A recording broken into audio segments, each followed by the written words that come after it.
Desde la República Dominicana soy Ivonne Ferreras. Termina una nueva semana y como siempre hacemos una especie de revista, de revisión de las informaciones de la semana. Fueron muchísimas porque cumplió el primer mes de gestión del presidente Luis Abinader. Ese primer mes entonces fue una especie de pasar revista de lo que han sido sus iniciativas, por un lado.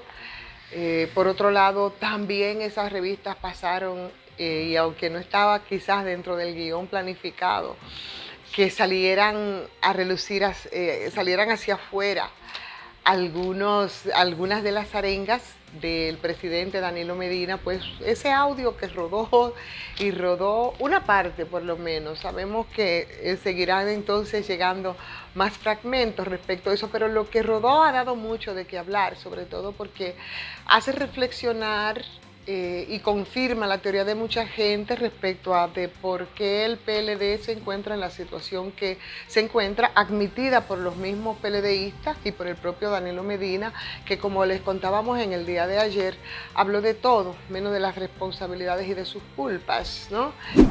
Que los compañeros se acostumbraron a exigir logística hasta para hablar con un hermano suyo y llevarlo a votar.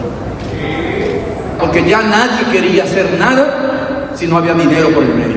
Compañeros que tenían salarios de 80 y 90 mil pesos, que ahora cuando vayan al sector privado se darán cuenta cuándo es su verdadero valor en el mercado laboral de la República Dominicana. Inconforme, familias completas recibiendo cheques, y había que rogarle para que hicieran el trabajo que el partido requería. Tan habló de todo el presidente Medina, que dentro de las cosas que dijo, y fue un elemento importante porque ese nepotismo fue de las cosas más criticadas a la gestión de Medina. Por supuesto que él habla del nepotismo de algunos compañeritos que hoy se los recuerdan en un trabajo espectacular que aparece en el periódico Listín Diario, que no solo se trató de los compañeritos. Y así como Danilo Medina, dentro de las responsabilidades para que el partido se encuentre en la situación en la que se encuentra, está prácticamente pulverizado, también las razones que tienen que ver con el nepotismo a él no le tocan absolutamente, porque él se le olvidó, por ejemplo, de todos los lugares donde estaban colocados en posiciones bastante privilegiadas, no solo los Medinas, también los Montillas. Y entonces todo eso viene a cuento y causa mucho más risa, casi raya el ridículo el presidente Medina, no solo en la reflexión, en la que plantea las razones desde su punto de vista, que no ve hacia adentro. Esa introspección es imposible que la pueda hacer desde la soberbia, desde el ensoberbecimiento que siempre ha caracterizado a Danilo Medina. Y entonces habla de su declaración jurada de bienes, que fue prácticamente ridículo y que a muchos lo que causó risa. Decía a modo de chiste que el presidente Medina, con todas las implicaciones que tiene el manejo del poder, debería de meterse a youtubers. Discúlpenme, de verdad es como para distender un poco en medio de tanta seriedad. Debe meterse a youtubers porque hemos visto que youtubers muy cercanos a él, por cierto, han declarado una millonada muy similar a la del presidente Medina. Cuando pienso yo que la casa, el apartamento donde vive el presidente Medina debe costar más de 25 millones de pesos, que es lo declarado. Entonces, así como el otro, que parece que utilizaron el mismo contable maquillador de cifras, pero yo creo que se quedó chiquito y simplemente hizo el ridículo. Tan el ridículo como las mismas razones por las que esgrime su partido perdió las elecciones y por las que él, que esa es la crítica que no hace, por las que él perdió además ese partido que ha devenido o podría devenir casi en nada, tan poca cosa como la que ayudó y ayudaron ellos los PLDs precisamente a pulverizar el revolucionario dominicano, que si bien tiene lo suyo, no es menos cierto que desde la oposición, como todo poderoso que se creían, también ayudaron y se produjo esa anunciada implosión a lo interno o esa implosión en el Partido de la Liberación Dominicana. Él dice que no tiene nada que ver y está muy equivocado. Perdiste las elecciones, Danilo, perdiste también el partido, no solamente en términos de control, sino que cada vez más personas están haciendo el tránsito a otras fuerzas y probablemente, muy probablemente podrías también perder la libertad o por lo menos dar cuentas de muchas cosas que aquí quedan por aclarar y que ha sido uno de los puntos más importantes en todo esto. El país, te lo decíamos en el día de ayer, el país cambió. Y tú no quieres darte cuenta. El país cambió no solamente en términos de las demandas, también en términos de las formas de hacer política. El país cambió porque mucho más allá de la situación económica, que es bastante terrible, la gente se ha detenido con mucho ímpetu y con mucha determinación en el problema de la impunidad y de la corrupción. Y eso podría tocarte de alguna manera. Y a propósito de las crisis económicas, también fue noticia importante en este fin de semana todo el tema de, bueno, un anuncio que fue motivo de primeras páginas en el diario, ya no como la crisis sanitaria, sino como la crisis económica, y el gobierno logró ya como anuncio colocar en el mercado exterior bonos por 3.800 millones de dólares. Esa colocación, para los que no entienden qué es lo que significa, de 3.800 millones, es simplemente deuda.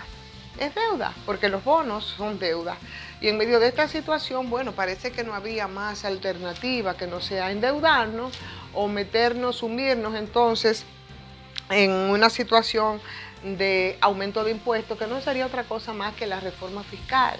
Y eso yo pienso que provocaría mucha urticaria. La gente siente menos cuando te hablan entonces ya de tomar préstamo, aunque señores, tomar préstamo significa que en algún momento tenemos que pagarlo. Y sobre todo en un país que ha acumulado una deuda impresionantemente alta.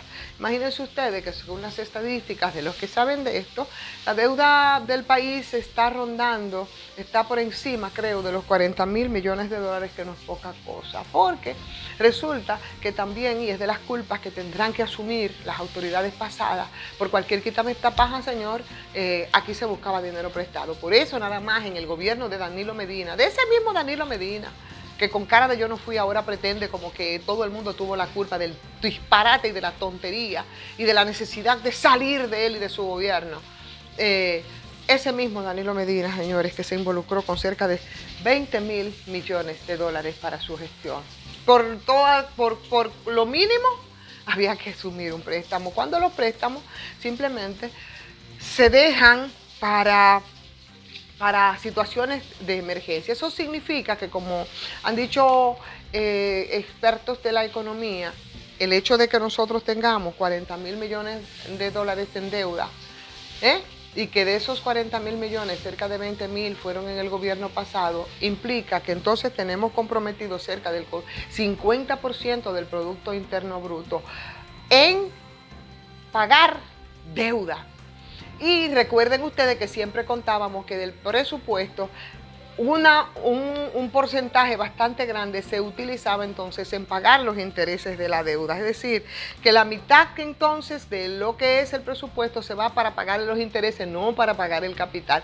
Si encima de todo esto nosotros nos vamos a embarcar ahora en una deuda de 3.800 millones, imagínense ustedes cómo vamos nosotros a enfrentar mucha más y más deuda. Probablemente es una de las salidas que tenemos, porque la verdad es que esta crisis, que no comenzó con todo el tema de la pandemia y con el tema del coronavirus, que la arrastrábamos desde hace tiempo, porque esos 40.000 millones nosotros los teníamos desde antes del 2020, de este año. Y recuerde que nosotros hablábamos de cómo el presupuesto estaba prácticamente comprometido para pagarle los intereses a la deuda, que por cualquier cosa este gobierno, bueno, pues era un festival enorme, a tal punto que, siendo conservadores, 20.000 millones pasa lo que, bueno, pues tomó prestado solamente el gobierno de Danilo Medina.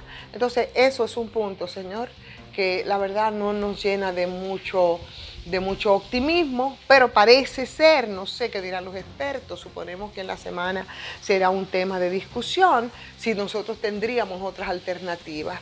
Y la advertencia tiene que hacerse mucho cuidado en nombre de la crisis económica también, para que con algún desparpajo y nos pasemos de contentos, le echemos mano a todo lo que entendamos que puede ayudarnos a salir de esta situación. Aquí el turismo está en el suelo, aquí los negocios están todo en el suelo, gracias y suerte que todavía un punto importante de la economía, que son las remesas, bueno, pues ha estado sosteniéndonos y durante todos estos meses cerca de 800 millones de dólares han estado llegando al país por un asunto de remesa. 850 fue el mes pasado, al decir de esa comunidad dominicana en el exterior. Y por supuesto, gracias a esas solidaridades de nuestros dominicanos con sus familias, con sus allegados, y que sirve para dar un respiro a lo que es toda nuestra economía. Es decir, que grosso modo es un poco en eso ha estado moviéndose la semana en términos informativos, por supuesto, de los anuncios y de las posibilidades de que otros casos de corrupción que permearon por mucho tiempo la sociedad dominicana puedan salir a relucir. Atento con todo esto, que lamentablemente, y muy a pesar de lo dicho por el Partido de la Liberación Dominicana, tendrán que conocerse, porque como mismo bien dijo Danilo Medina en alguna grabación en algún momento, lo que usted no quiera que se haga, no lo haga. Lo que usted no quiera que se sepa, no lo haga. Y si usted no quiere ser señalado por corrupción, pues entonces no cometa actos de corrupción. Y si usted no quiere, como dicen que pasó con una persona cercana al presidente mismo Medina la semana pasada, cuando usted vaya a un sitio público le abucheen por corrupto, entonces debió cuidarse de cometer esos actos de corrupción, que no está de ninguna manera en discusión en la agenda de la sociedad dominicana, y parece que muy presente también en la conciencia del presidente Luis Abinader, que en esta semana, en esa revista que hizo de su primer mes de gestión, volvió a recalcar sobre el tema de la transparencia y de la independencia judicial. Señores, vamos a agradecer como siempre que nos sigan a través de esta transmisión. Muchísimas gracias. Si les gusta, bueno, pues entonces vamos a darle like, vamos a compartir y vamos a decirle a otras personas también que compartan y suscríbanse. No solamente se queden en visto, suscríbanse, que queremos seguir creciendo y consolidándonos. Soy Ivonne Ferreras.